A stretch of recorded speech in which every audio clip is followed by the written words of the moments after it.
I was standing in front of my old childhood home, a windy Sunday. The sky stretched tight as a drumhead, and a silence that didn't feel natural. This house was quiet. It was watching me from within. Then I saw him. In the attic window, where it was always dark, where even we, as children, never played, someone was standing, a figure, transparent, as if light passed through it, yet distinct at the same time. Him, my grandfather. He had been dead for 6 months. I never thought I would come back here to the family home in Vermont, where my childhood had unfolded. After the death of my grandfather, Harold, it was left to me, the eldest grandson. There was no explanation in the will, just a single cryptic sentence. This house remembers more than it seems. I came alone. My mother refused. She said she was having strange dreams. My younger brothers were too busy with their own lives, so I found myself here, surrounded by boxes, dusty air, and the sound of the wind rustling under the eaves.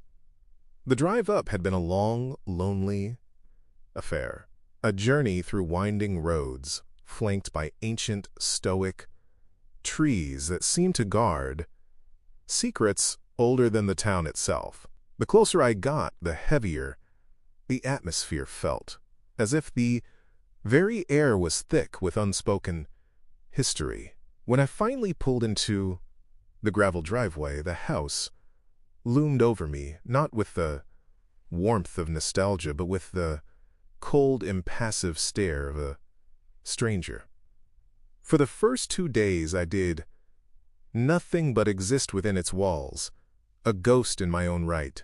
I moved from room to room, touching old furniture, tracing the patterns on the faded wallpaper, trying to summon the comforting memories that were supposed to reside here. But they were elusive, slippery things, always just out of reach. Instead, the house offered only a profound sense of emptiness, a void left by a man who had been its heart for so long. The silence was the worst part. It wasn't a peaceful silence. It was a waiting silence, expectant. Every creak of the floorboards, every sigh of the wind felt like a prelude to something I couldn't name. On the 3rd day, I decided to inspect the attic. Grandpa Harold had always said there was nothing interesting up there, just old boxes and junk. But the door to the attic had always been locked. It was one of the house's many unspoken rules. The cellar was for storage, the bedrooms were for sleeping, and the attic was to be left alone. As kids, we'd concocted 1,000 theories about what was up there. A hidden treasure, a secret laboratory, the skeletal remains of a long-lost relative. But we never dared to cross that line. Grandpa's gentle but firm, "That's not a place for games, son," was enough to keep our curiosity at bay. This time, the key was lying right on the dresser in the hallway. A small, ornate iron key, cold to the touch.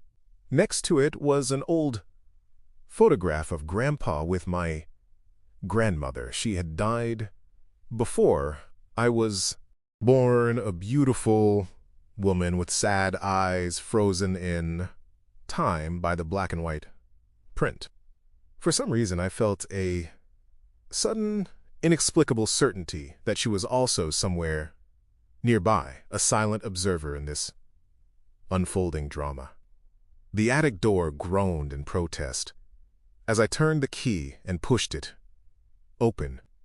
The smell that hit me was a potent cocktail of dust, aging wood, and something damp and earthy like a freshly dug grave.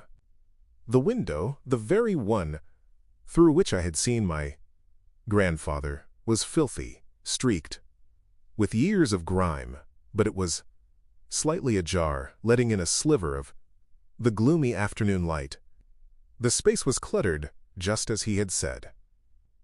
There were stacks of old books, their spines cracked and faded, crates of vinyl records, a heavy trunk containing his old army uniform, and a single wooden chair turned to face the window. Draped over its back was a blanket, the same worn, plaid blanket Grandpa used to cover himself with when he fell asleep in his armchair. Downstairs. "What is this, some kind of theater?" I muttered to myself, my voice sounding small and thin in the oppressive silence. I stepped closer, my feet stirring up clouds of dust that danced in the weak light. On the floor, next to the chair, was a journal, a leather-bound book, lying open. The pages were filled with newspaper clippings, all detailing the disappearances of people in the surrounding area in the 1950s. Every single clipping was underlined in red ink. Names, dates, places. A meticulous, obsessive record of loss. I knelt down, my heart beginning to thrum a nervous rhythm against my ribs. These weren't just stories, they were local legends, cautionary tales told to keep children from wandering too far into the woods. But here, in my grandfather's private sanctum, they felt chillingly real. It was then, for the first time, that I felt it. The distinct, prickling sensation of being watched. I spun around, my eyes scanning the shadowy corners of the attic.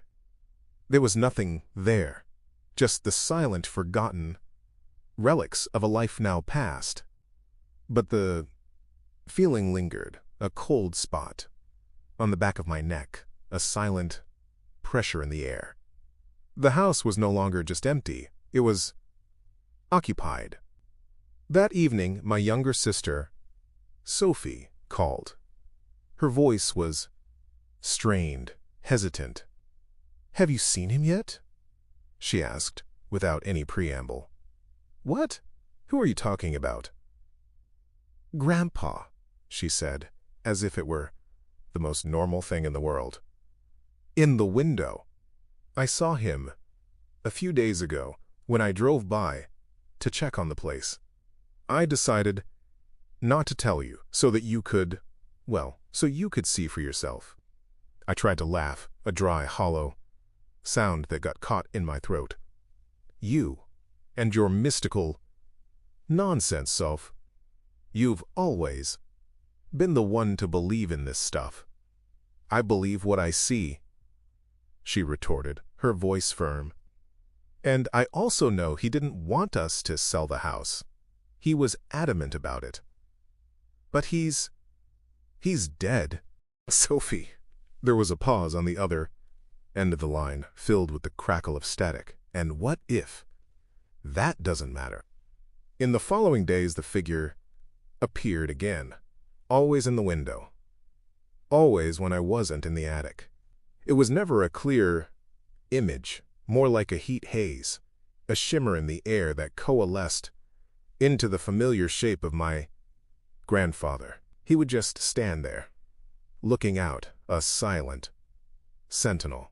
I tried to set up my phone to record it, propping it on a bookshelf across the hall, but the battery would die inexplicably, or the recording would be nothing but static. Even the old grandfather clock in the corner of the living room, a timepiece that had chimed faithfully every hour of my childhood, would stop dead every time I left the house, its hands frozen as if time itself was holding its breath.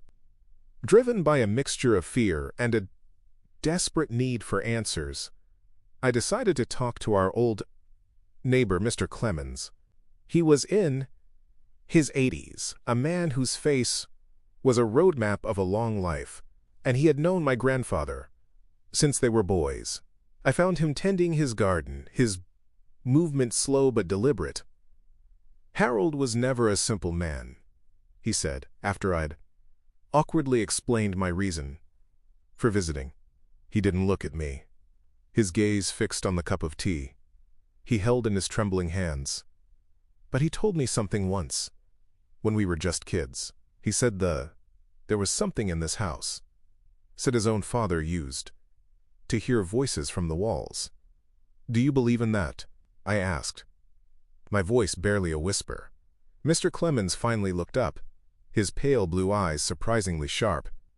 "I believe that people don't just vanish without a trace. And Harold used to say that the mountains around this town hold something older than time. Maybe that's why he never left. Maybe he felt he had to stand guard." Another night, I was jolted awake by a sound from above. Footsteps pacing back and forth in the attic. My blood ran cold.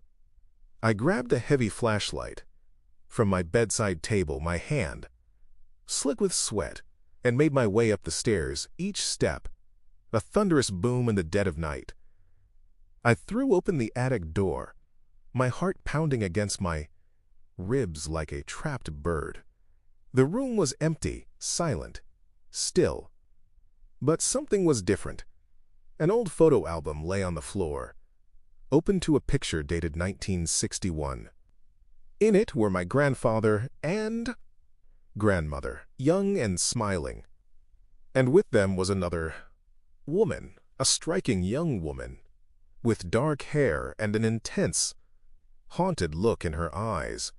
I had never seen her before. On the back of the photo, in my grandfather's familiar scrawl, was a caption, "May have returned at 3:17.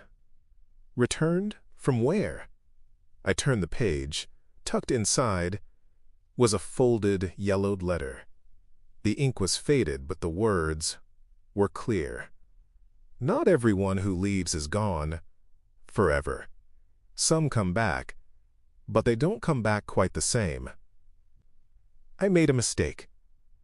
I opened something that should have remained closed. If you are reading this, keep the window shut and never, ever speak to those who stand on the other side of the glass. A profound chill seized me, a cold that had nothing to do with the night air. I remembered the attic window. It was still ajar. I had forgotten to close it. The next day, I sealed the house. I slammed every window shut, locked every door, even wedged a chair under the knob of the attic door. But the feeling, it didn't disappear. It intensified. The house felt like a pressure cooker. The unseen presence now trapped inside with me. And things began to change in subtle, unnerving ways.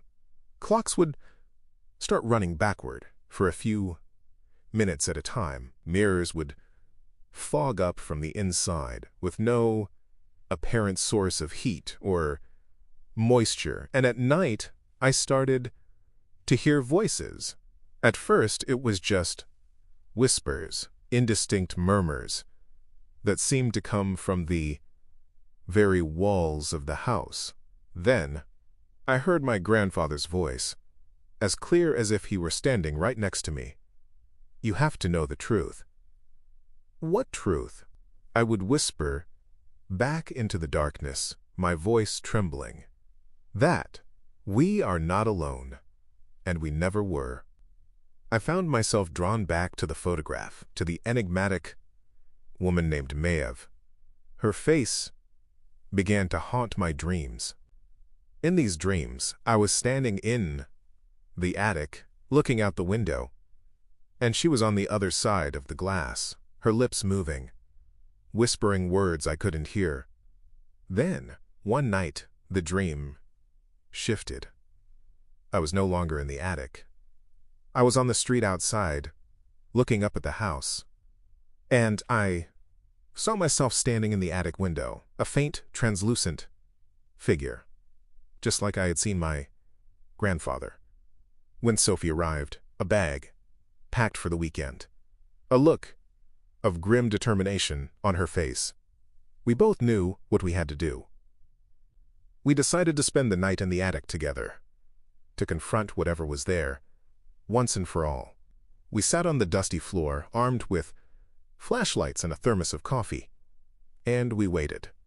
The hours ticked by in agonizing slowness. Nothing happened. The silence was absolute.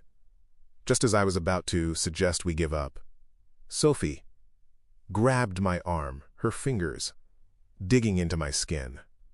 "Do you see that?" she whispered, her voice tight with fear. In the far corner of the room, a patch of darkness was coalescing. It was darker than the surrounding shadows, a swirling, inky void that seemed to suck the very light out of the air. A cold emanated from it, a deep, penetrating chill that seeped into our bones, and with it came a familiar scent, mint and old tobacco. "Grandpa." I squeezed my eyes shut, a wave of terror washing over me. And then I heard his voice, not in the room, but inside my head. "If you want to understand, you have to follow her." Follow who? I thought, my mind reeling. Maeve. Who is she? The first one who came back. On the wall behind the old army trunk, we found it. A section of the wall that looked slightly different, a wooden panel that didn't quite match the rest. Prying it open with a crowbar, we revealed a dark, narrow opening, a passageway leading down into an unknown part of the house. The air that flowed out was ancient and cold. We descended into the darkness, our flashlight beams cutting through the gloom. The tunnel was rough hewn, the walls made of old, damp stones. It opened into a small, circular room. Strange, complex symbols were carved into the stone floor, and on the walls were names scratched into the stone. Maeve, Harold, Ollie, Laurie, dozens of them. "Is this a ritual?" Sophie whispered, her voice echoing in the small space. "Or a trap," I replied. She knelt down and picked up a shard of mirrored glass that lay on the floor. She angled it, trying to catch the light, and then her eyes widened in horror. "Alex," she stammered, holding it out to me. "In the glass. Look." I took the shard from her trembling hand and looked. In the reflection, Sophie was there. But where I should have been standing, there was nothing. Just the empty room behind her. I decided to leave the next day. The house no longer felt like mine. Or rather, I no longer felt alive within it. It was draining me, replacing me with something else. But before I left, I took one last look at the house from the driveway. The attic window was open, and someone was standing in it. This time, it was me, or someone who looked exactly like me, and he was smiling. What really happened in that house? I still don't know. Maybe it was all in my head, a product of grief and stress. Maybe my sanity finally buckled under the weight of it all. But sometimes, when I wake up in the middle of the night, I feel a pair of eyes on me from the darkness of my own room, and I can't shake the feeling that someone is watching me from inside my own reflection. And the windows, I always keep them locked now, because I'm no longer sure who or what left that house that day. What do you think? Who or what is standing in the attic window? Was it a ghost? A memory? Or something else entirely? Write your thoughts and theories in the comments below.